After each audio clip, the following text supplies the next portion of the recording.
Amitabha Buddha. Hello everyone. So I received messages from someone who was asking about why is it such a big deal to exit the cycle of reincarnation, and why you keep talking about seeking rebirth to the Pure Land and to exit the cycle of reincarnation. What is the big deal anyway if we just forget everything when we come back? Isn't it kind of fun to also just not remember anything and come back again and to create a new life from the scratch? And why does it matter if we suffered before, since we forget everything? So I think that was kind of his reasoning about, why does it matter if we just forget everything anyway? Why do we care about exiting the cycle of reincarnation? Okay, so this is not fully understand what the cycle of reincarnation actually entails. So it's called the 6 realms of reincarnation: heaven, asura, human, animal, hungry ghost, and the hellish realms. It's not just one realm. So some people think, it's not a big deal, the cycle of reincarnation.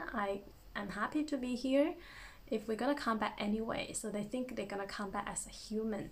But this is actually rare.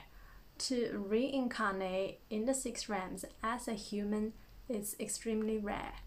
So in the Mahaparinirvana Sutra, the Buddha used a metaphor to illustrate how difficult it is to actually obtain rebirth as a human, and even rarer to encounter the dharma.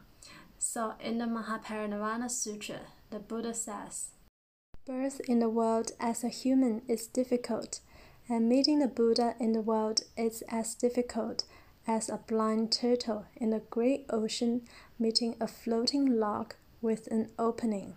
So the human realm is considered to be the best realm out of all the 6 realms, because in the human realm one has the best opportunity to encounter Dharma, to practice Dharma, so we have the opportunity to exit the cycle of reincarnation. If you don't mind being like a mouse, a snake, a pig in your next life, getting killed by human or being slaughtered for food by humans, then it probably doesn't matter for you to be in the cycle of reincarnation. If you don't mind being a ghost in your next life, or ended up in the hellish realm to endure all those sufferings for countless lifetimes, then it probably also doesn't matter for you. So even ascending to heaven is not the end. One is still in the cycle of reincarnation, and for people who ascend to the heaven realm, there is a time that they have to fall down, and it's likely to the 3 evil paths. Why is that? Because they enjoy so much pleasures and desire up there in the heaven. It really aggregates their craving for pleasures. And at the time of death, they suddenly realize all this has to end. So it's likely that it will give rise to thoughts like anger, which will make them fall into the hellish realm. So anger corresponds to the hellish realm. And one may be like, I don't believe there are other sort of realms and dimensions out there. I think we will just come back as a human. Well, there are really people in this world with past life memories who remembered in their past lives they were a cow or a pig. Or I remember a reincarnation document I watched by this man. He had this extreme obsession in eating, in food. He really loves eating all the time. He just couldn't stop, and he couldn't even understand why he had this habit. And it was during a past life regression he found out that in one of his past lives, most likely the recent past life, his last past life, he was a whale, and not just a whale, but a leader amongst a lot of whales. So they had really huge appetite. That was why he couldn't stop eating in this life. So we actually carry a lot of our attachments, separation, a lot of bad habits, bad karma with us when we reincarnate. And sometimes in our life, we encounter really unfavorable circumstances, and we don't even know why. What kind of karma, what kind of deeds we have committed in the past that make us have to go through this kind of suffering. So in the cycle of reincarnation, the suffering is really endless. So I'm not even gonna talk about the sufferings down in the 3 lower realms because people may not believe, and the sufferings down there is really unspeakable. But if we just look at the human realms, how much suffering there is in this human realm, especially during this time we see in the news every day, how many people are dying, how many people are suffered due to various causes, and there are just so many tragedies in the world. And even for all the pleasures and happiness we experience in this human realm, it's all temporary, transient, and fleeting in nature. Because all is impermanent here, there is absolutely nothing you can grab hold of. So even if you are the richest person in the world, that you have everything, like say you have a perfect life, but eventually you still have to die. Death, sickness, illness, these are just inevitable suffering for all beings who are here.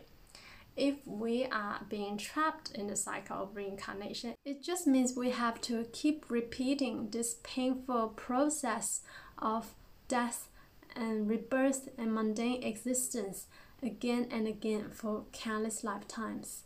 It's a bit like a rat being trapped in a rat race. The suffering is ongoing. It will never end. It will only end until we exit the cycle of reincarnation. People like Arahants, Bodhisattvas, and the Buddhas, they have realized this truth, and they all successfully exited the cycle of reincarnation. And some people may be like, so where do they go after they exit the cycle of reincarnation?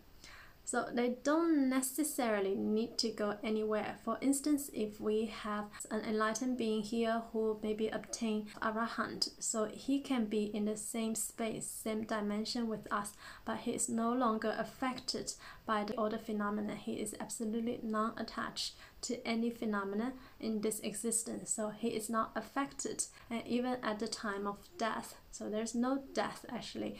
It's just the decay of this physical body. So they are free to choose where they want to go. They can be in different dimensions, in different worlds, or they can also remain in this world. But they are absolutely free to choose. However, for us ordinary beings, because we have not realized enlightenment yet, so when we are in the cycle of reincarnation, if we don't practice Amitabha-recitation to seek rebirth to the Pure Land, then again we will just be back in the cycle of reincarnation in accordance to our karma. So it's also a bit like the frog in a deep well, that when we look up at the sky, we could only see the sky that is as big as the cover of the well. And we thought that was it, that was like the entire existence. We thought that was the norm. But whereas for beings who jump out of this cycle of reincarnation, they really jump out of this well and then they could see the entire sky. There are actually so many other worlds, other dimensions out there that are so much better than our world here, and there are beings who live without the need of suffering. There are beings who live with eternal peace and bliss. There are beings who can travel to all different worlds, different dimensions at ease, at will. They don't have to experience the suffering of old age, illness, sickness, and death, unlike in this world. So our Buddha nature is really infinite life and infinite light. We really don't have to experience this repetitive death all the time. So the higher level of enlightenment you are, the more travel range you have in different dimensions and in different worlds. For high levels of bodhisattvas like Guan Yin and also Buddhas, they can really be everywhere all at once. They are totally free. They can be in the entire Dharma realm. So they realize the emptiness of the mind. They have realized the Dharmakaya, and the Dharmakaya is really everywhere.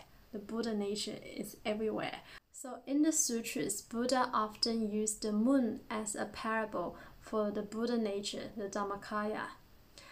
So in the Mahaparinirvana Sutra, the Buddha says, "Good man, take for example the full moon appearing in its entirety, in every place among the cities, villages, and hamlets, the mountains, in the rivers, or wells, or ponds, and in containers of water.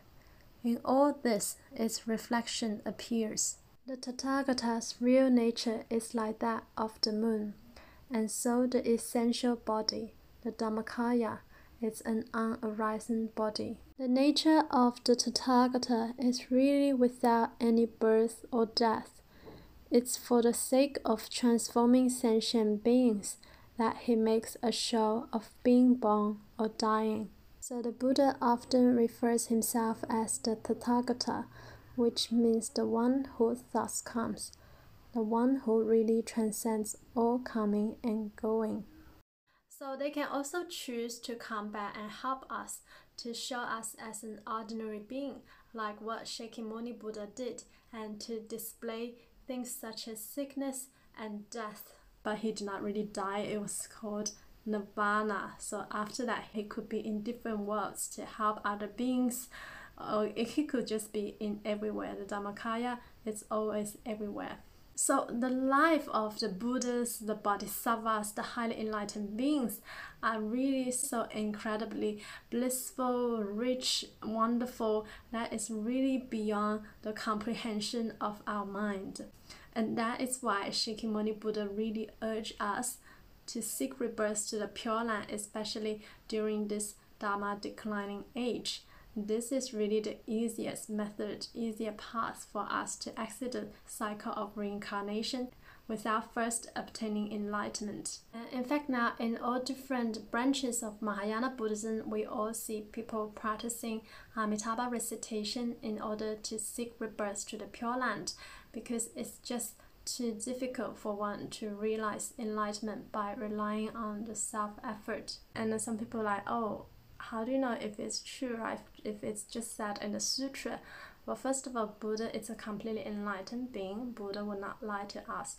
And secondly, we have really seen a lot of proof of successful rebirth cases of people who obtain rebirth to the Pure Land, have seen Amitabha Buddha, have seen the Pure Land.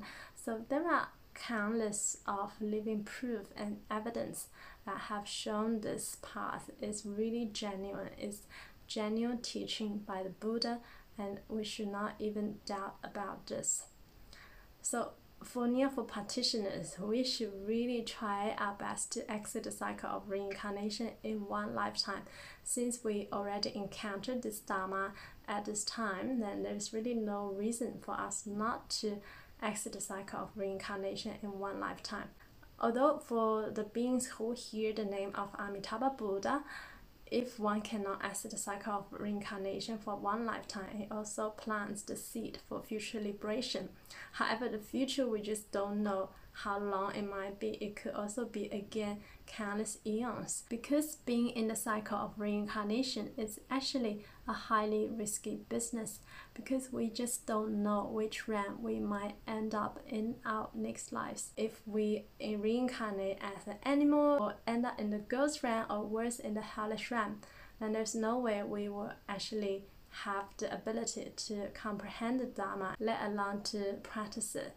So it's really tremendously important for Nianfo practitioners to cultivate our practice, to have deep faith and vow to cultivate good deeds, good karma, so to ensure that we will definitely obtain rebirth in one lifetime to Amitabha Buddha's Pure Land, and to be free from the cycle of reincarnation forever.